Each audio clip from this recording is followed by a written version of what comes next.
Ini adalah Lenovo Legion Slim 5, laptop gaming terbaru dari Lenovo. Baru banget keluar 2023 ini. Prosesornya sudah menggunakan AMD Ryzen. Terbaru juga si Phoenix yang sudah menggunakan arsitektur Zen 4 ya. AMD Ryzen 7 7840HS.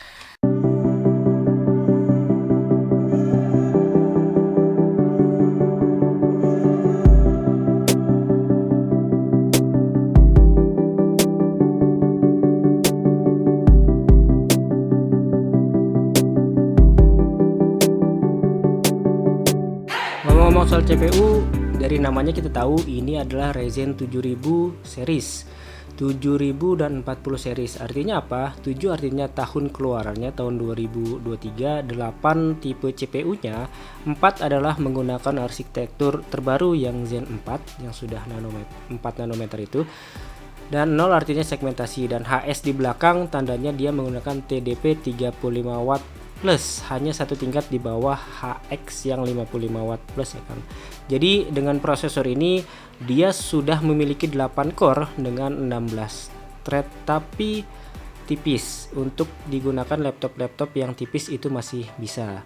Sebagai non gamer, saya menyukai desain dari Legion 5 ini.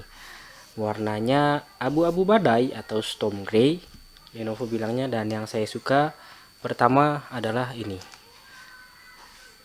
Dengan mudah kita dapat membukanya dengan hanya satu tangan, dan dia bisa rebah seperti pada laptop bisnis ya Kang. Fitur pertama yang membuat saya jatuh hati kepada laptop gaming ini.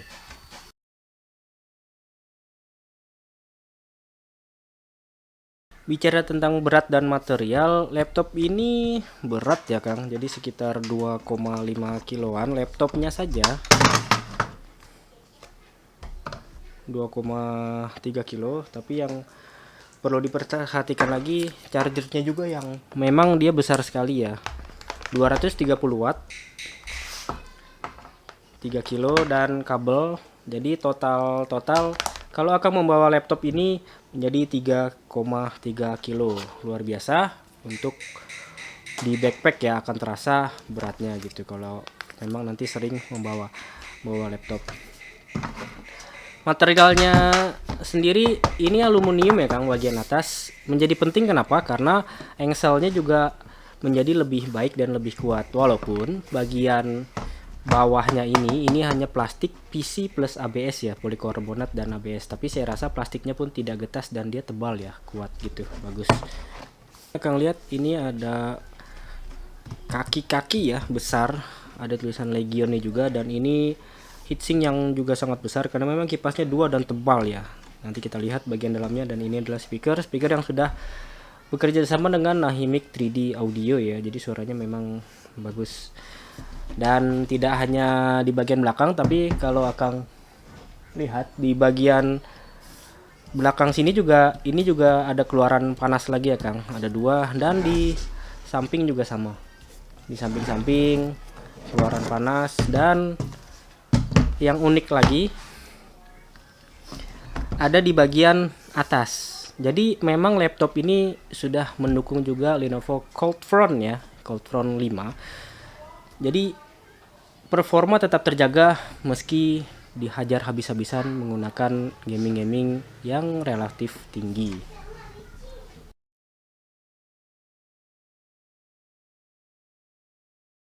Kalau kita perhatikan detailnya lebih lanjut, di sini ada ukiran Legion ya, bukan hanya sekedar stiker tapi diukir ya Kang. Jadi bagus banget. Dan Lenovo di sini juga sama, dia diukir. Dan kalau kita lihat di bagian dalam juga sama. Ini Lenovo ini bukan hanya stiker tapi dia juga sudah diukir. Dan akan lihat lagi di bagian sini ada beberapa hal yang bisa kita ambil keterangannya. Stiker AMD Ryzen sudah berwarna oranye, artinya dia sudah menggunakan AMD Ryzen yang terbaru, AMD Ryzen Phoenix, tidak lagi gelap ya. Yang gelap itu berarti menggunakan arsitektur yang lebih lama. Dan ini support, bisa kita nanti scan barcode karena memang dia mendapatkan garansi selama 3 tahun premium. luar biasa ya, untuk memang laptop yang harganya bisa dibilang sih nggak murah ya, tapi untuk secara umum laptop ini termasuk ke dalam golongan menengah. Dan ini juga ada panduan untuk kita nanti bisa mengatur kemampuan dari laptop ini, mau quiet, silent, balance, atau performance ya. Dan di bagian sini Akang bisa melihat ada RTX karena laptop ini sudah menggunakan RTX 4060 dari Nvidia. Di bagian dalam sini juga kita tidak merasakan dia murah ya plastiknya, tapi memang tidak murah. Kita bisa menekan-nekan ini dan tidak merasakan sesuatu yang memang terlalu murah rasanya gitu. Yang terasa murah adalah touchpadnya ini, Kang. Jadi touchpad ini memang luas dan tapi kliknya ini nggak sama sekali, biasa saja rasanya, tidak istimewa. Tapi saya rasa memang kebanyakan dari kita juga nanti akan menggunakan mouse kan ya.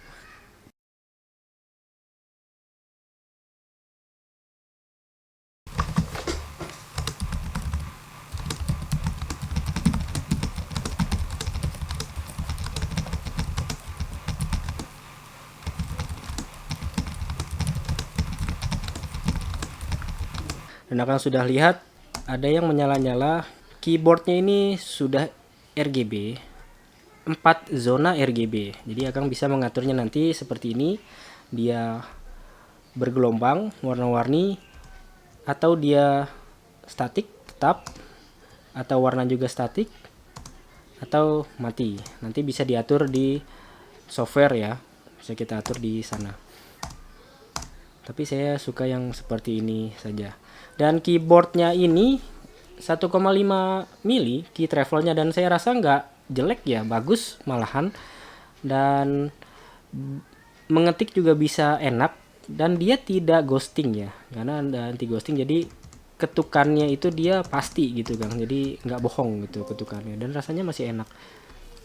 Walaupun ini terasa sangat sempit ya, bagian keypad ini terasa sangat sempit, jadi dia lebih kecil dan rasanya hanya beberapa yang kurang. Di sini tidak ada patch up dan patch down di sini, karena biasanya di sini ada ya patch up dan patch down, dia berganti di sebelah sini.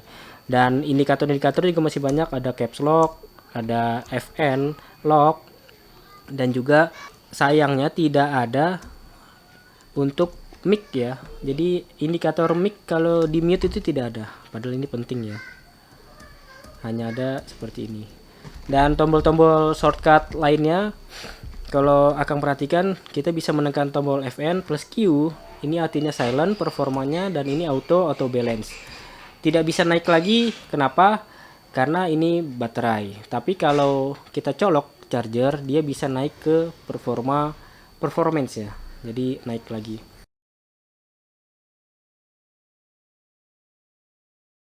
Kalau kita tekan Fn plus R, dia akan berganti layarnya. Karena ini layarnya sudah 165 Hz ya, 60 atau 165 Hz. Nah, kita bisa mengaturnya nanti.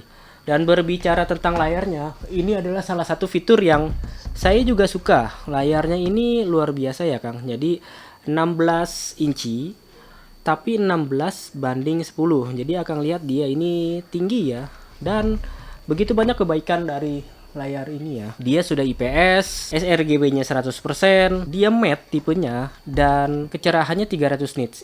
Itu saja sepertinya yang memang kurang dari layar ini, hanya 300 nits, walaupun itu sudah sangat cukup untuk di dalam ruangan ya. Dan bagusnya lagi, layarnya ini sudah mendukung juga X-Rite calibration ya dari Pantone itu. Jadi warnanya ini bagus rasanya. Kita juga bisa menggunakan untuk kerja-kerja profesional ya. Dan warnanya ini keluarannya bagus, true tone gitu. Warnanya asli, tidak berlebihan.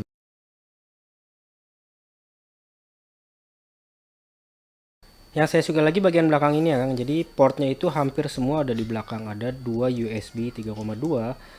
Belum USB 4 memang sayangnya. Tapi dia di belakang masih ada LAN, masih ada HDMI 2, dan ini untuk colokan power ya. Yang nanti berwarna oranye kalau di bawah 80%, ada LED-nya di sini, dan akan berubah putih ketika sudah 80%. Itu bagus sekali. Jadi kita bisa mencabutnya ya ketika memang sudah 80%. Dan di sisi sini masih ada untuk slot SD card, walaupun dia menggantung saja seperti ini ya. Dan kecepatannya jelek banget ya, hanya 30-an 40-an megabyte per second. Jadi percuma kalau memiliki SD card yang memang kencang, transportnya juga akan lambat di sini. Dan ini ada untuk penutup webcam ya, jadi ini bagus banget, tinggal klik ini dan dia sudah tertutup webcamnya. Dan di bagian sini hanya ada dua USB-C, satu power delivery 140 watt, jadi akan bisa menggunakan charger USB-C yang lain ya, tapi 140 watt, charger yang sungguh sangat tinggi juga kan Kang. Dan ini USB-C dan ini audio jack.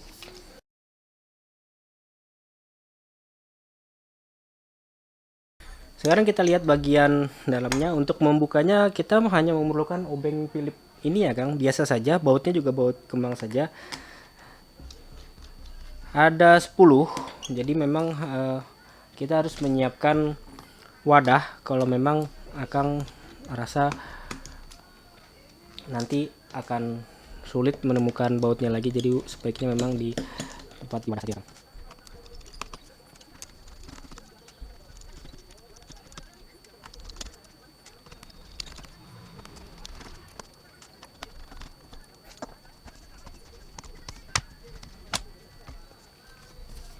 Ya, ini dia.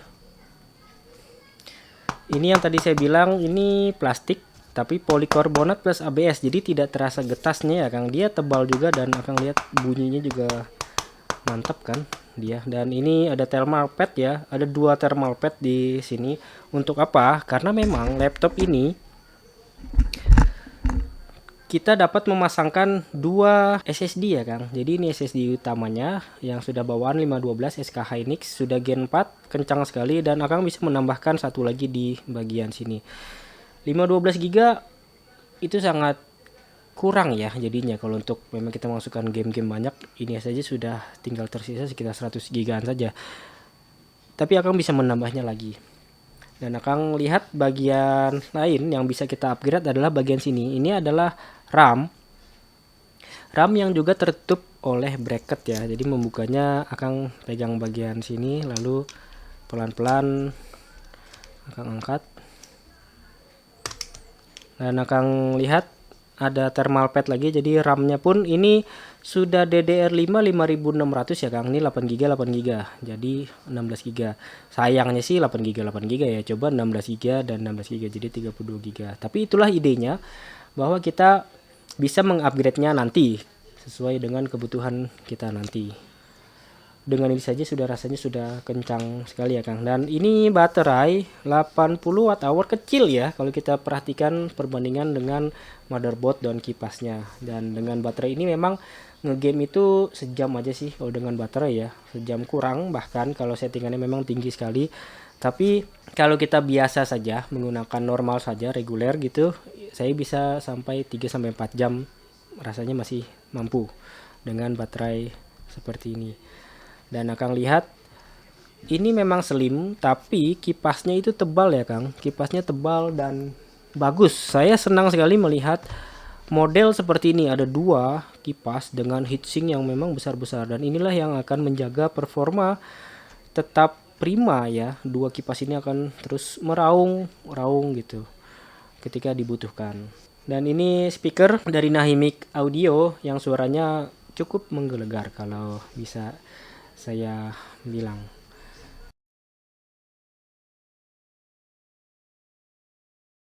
Nah, sekarang kita ngomongin performa dan benchmark ya Kang. Jadi saya sudah melakukan benchmarknya agak intensif juga karena saya melakukan 2 kali untuk semuanya. Jadi saat tanpa charging dan dengan charging ya. Dan untuk 3D Mark ini saya mendapatkan achievement baru, it's over 90. Jadi lebih dari 9000.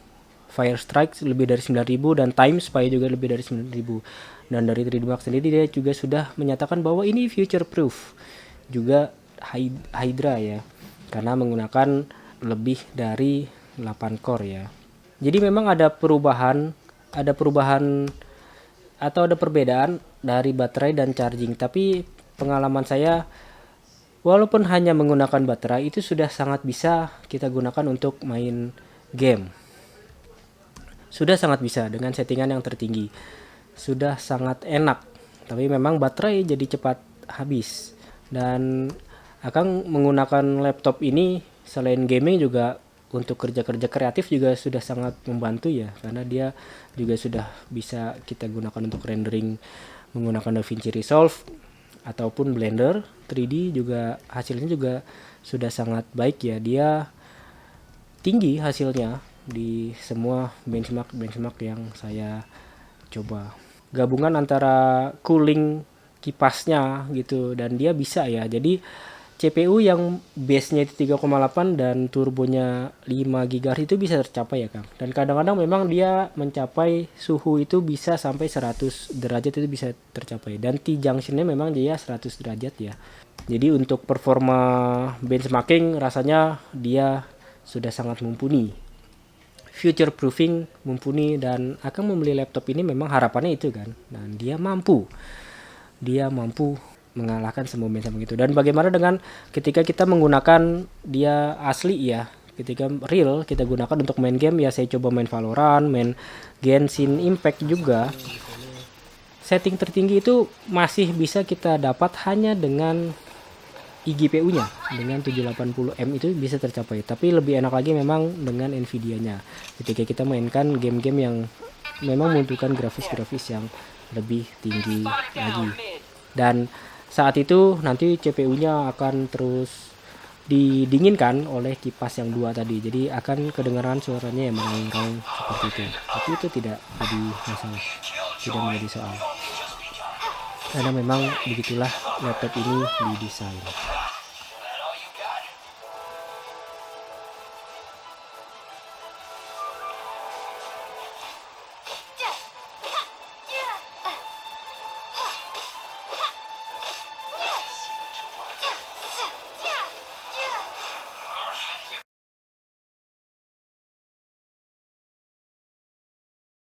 Jadi beli atau tidak, ya urusan itu saya kembalikan lagi ke akang sekalian. Tapi menurut saya dengan harga 23,3 juta ya, tadi saya cek, akang bisa mendapatkan laptop dengan layar yang sungguh sangat baik. Bukan hanya tampilannya, tapi refresh rate-nya juga, rasionya juga, dan juga ada model seperti ini, topi yang mudah mengangkat dan akan bisa membukanya hanya dengan satu tangan. Itu sungguh sangat luar biasa bonusnya. Memang tidak touchscreen, itu sayangnya. Dan keyboardnya juga baik ya untuk gaming ini baik sekali, ada 4 zona RGB walaupun tidak per key RGB, tapi itu sudah cukup lah. Desainnya juga memang minimalis, buat saya ini oke, tapi mungkin buat sebagian orang gamers yang memang menginginkan yang lebih wow, ya ini tidak wow ya, ini minimalis sekali desainnya. Tapi akan juga bisa mendapatkan dual SSD dan juga RAM juga masih bisa kita upgrade 2 ya. Masih ada 2 slot RAM. Jadi performa oke, desain oke. Cuman yang kurang memang rasanya USB-nya ini hanya USB 3,2, belum USB 4. Dan juga SD card-nya memang hanya sebatas standar banget di bawah 90 MB per second transfer rate-nya ya. Audionya bagus, semuanya bagus, dan ditambah lagi akan nanti mendapatkan garansi 3 tahun ya. Premium garansi 3 tahun. Itu membuat kita semakin tenang untuk membeli laptop yang harganya seharga motor. Bukan begitu, Kang? Baiklah, terima kasih sudah menyaksikan sampai saat ini. Silahkan berbagi pengalaman. Sampai jumpa lagi, salam di KCP Rian.